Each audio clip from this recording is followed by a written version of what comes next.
আর আপনার এই উম্মত গুলো আপনার দ্বীন শরিয়ার ভিতরে বেদাত ঢুকায়া দিল।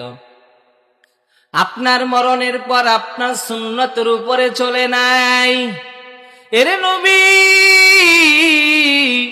আপনার সুন্নতের উপরে না চলিয়া বেদাত কাজ করেছে, দলালা গুমরার কাজ করেছে।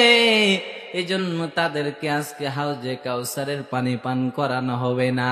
তখন রহমতের নবী বলবেন, ফাকুলু সুহকান সুহকান, তোমরা দূর হয়ে যাও। আমার মরণের পর তোমরা আমার সুন্নত জিন্দা করো নাই, বেদাতে লিপ্ত হয়েছ। আমি নবীর সুন্নতকে আঁকড়ায়া ধরো নাই। এরে আল্লাহর গোলাম, নবীর সুন্নতের মহাব্বত অন্তরে যদি ঢুকায় নাও, তাহলে কাল কিয়ামতের ময়দানে নবীর সুপারিশে জান্নাতে চলে যাইবা। শর্ত হলো নবীর সুন্নত আমাদের ভিতরে ঢুকাইতে হবে।